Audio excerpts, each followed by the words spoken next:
Hello everyone. कल की class में हमने अपना फर्स्ट चैप्टर संत वाणी के दोहों को कंप्लीट रीड कर लिया था। आज हम इस चैप्टर के क्वेश्चन आंसर स्टार्ट करते हैं। जो हमारे वेरी शॉर्ट टाइप जो क्वेश्चन है, सबसे पहले हम वो स्टार्ट करते हैं। फर्स्ट क्वेश्चन है हमारा, हंस के उदाहरण से कवि क्या शिक्षा देना चाहता है। आंसर है, हंस के उदाहरण से कवि गुणों को ग्रहण करने और अवगुणों को त्यागने की शिक्षा देना चाहता है। सेकंड क्वेश्चन है, मोल करो तलवार का पड़ा रहने दो म्यान में क्या तात्पर्य है। आंसर है, इस पंक्ति से तात्पर्य है कि साधु की पहचान और सम्मान उसके ज्ञान पर आधारित होना चाहिए, बाहरी रंग, रूप, जाति, धर्म के आधार पर नहीं होना चाहिए। नेक्स्ट क्वेश्चन है, कबीरदास ने संगति का क्या प्रभाव बताया है। आंसर है, कबीर के अनुसार संगति कभी निष्फल नहीं होती है। संगति में आकर दुर्जन भी सद्गुणों से मंडित हो जाता है, वह भी सज्जन बन जाता है। जैसे लोहा पारस की संगति से सोना बन जाता है। ये हुआ हमारा इसका आंसर कंप्लीट। नेक्स्ट देखिए क्वेश्चन नंबर 4। ईश्वर की प्राप्ति में बाधक अवगुण कौन कौन से बताए गए हैं। आंसर है, काम, क्रोध, मद, लोभ, ग्रासक आदि अवगुण ईश्वर प्राप्ति में बाधक बताए गए हैं। नेक्स्ट क्वेश्चन है क्वेश्चन नंबर 5। तुलसीदास के अनुसार इंद्रियों की सार्थकता किससे संभव है। आंसर है, तुलसीदास के अनुसार इंद्रियों की सार्थकता परमार्थ में लगे रहने से संभव है।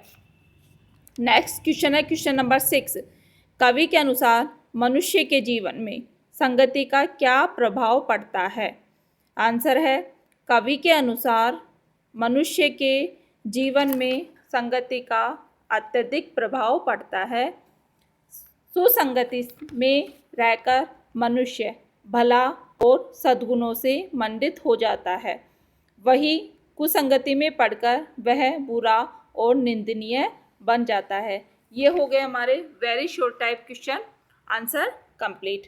अब जो शॉर्ट टाइप क्वेश्चन आंसर है वो स्टार्ट करते हैं।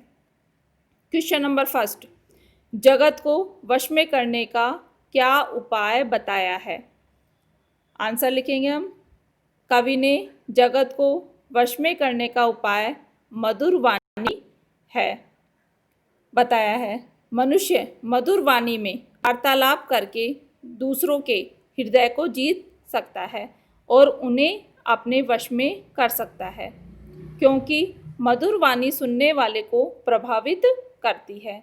जिस प्रकार कोयल अपनी मधुर आवाज़ से सबको मोहित कर देती है, क्योंकि विनम्र वाणी से आत्मीयता का भाव उत्पन्न होता है। यह हुआ हमारा फर्स्ट क्वेश्चन का आंसर कंप्लीट। नेक्स्ट देखिए क्वेश्चन नंबर 2। कबीरदास की वाणी को साखी क्यों कहलाती है, स्पष्ट कीजिए। आंसर है, साखी शब्द संस्कृत के साक्षी शब्द का तद्भव रूप है, जो उस ज्ञान और अनुभूति का द्योतक है जिसका साक्षात्कार कवि ने अपनी बुद्धि से नहीं बल्कि शुद्ध अंतःकरण से किया है। कवि ने उस ज्ञान एवं अनुभूति का गवाह पाठकों को बनाया है। यह ज्ञान आध्यात्मिकता पर आधारित है। इसी कारण कबीर की वाणी को साखी कहा जाता है। यह हुआ हमारा सेकंड क्वेश्चन का आंसर कंप्लीट। नेक्स्ट क्वेश्चन देखिए क्वेश्चन नंबर 3। जाते न पूछो साधु की पूछ लीजिए ज्ञान, मोल करो तलवार का पड़ा रहने दो म्यान। पंक्ति का भाव स्पष्ट कीजिए। इस दोहे का जब अपन ने अर्थ किया था तभी भी इसका कंप्लीट मैंने एक्सप्लेन किया था, इसका वही आंसर इसमें लिखना होगा। प्रस्तुत पंक्ति के माध्यम से कवि ने साधु की पहचान ज्ञान के आधार पर करने की शिक्षा दी है, जाति धर्म के आधार पर नहीं।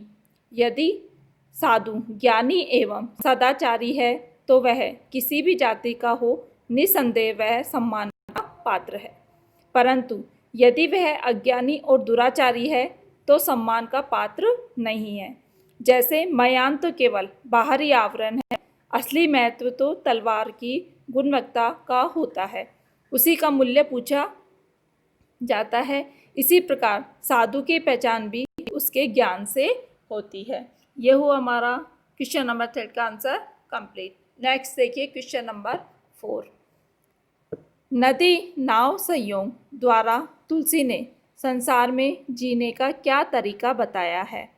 आंसर है, प्रस्तुत पंक्ति के माध्यम से कवि ने संसार में जीने का यही तरीका बताया है कि हमें भिन्न भिन्न प्रकृति के लोगों के साथ मिलजुल कर जीवन व्यतीत करना चाहिए।